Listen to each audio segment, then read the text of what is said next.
Crispin Blunt, a long-time supporter of leaving the European Union, clashed with the co-leader of the Green Party during an explosive Brexit debate. Mr. Blunt ridiculed the idea that Britons could rerun the Brexit referendum as he clashed with Jonathan Bartley on Sky News, although the Conservative MP accepted that from a technical point of view, Brexit could still be reversed. He said it would be implausible for Britain to reverse its position. He said, "The decision was clearly made in 2016 for us to leave the European Union."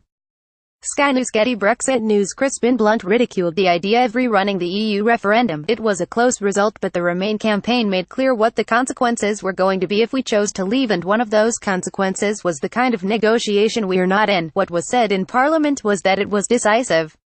And it was absolutely clear that it was decisive. The referendum happened, and then there was a very large majority in Parliament to give formal notice to the European Union to exercise Article 50 notification that we were leaving. You can't in those circumstances then start reversing a position without a huge damage to our democracy and all the instability that would come from that. The decision was clearly made in 2016 for us to leave the European Union." Crispin Blunt, "And you are right, Parliament is technically sovereign, and so Parliament and the government between them could probably engineer some reversal of this if our 27 partners agreed as well.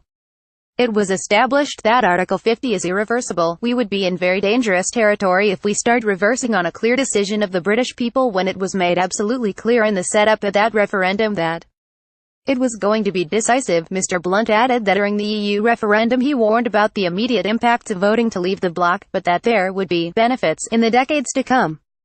Green Party co-leader claimed that it was right that the British people could still change their minds over Brexit. He said, "I think we wouldn't be a democracy if there wasn't the opportunity and importance of changing our minds. It's not that we make a decision and then that binds us in for decades to come. We change our government every 5 years, sometimes more quickly than that. It is absolutely right that the more people see of it, they have a chance to revisit, and they should have another vote on the final deal." The Prime Minister has reiterated that there will not be another Brexit vote and that the government is determined on delivering the decision made by the British people. The UK is hoping to break the deadlock in talks and move on to the second phase of negotiations in December.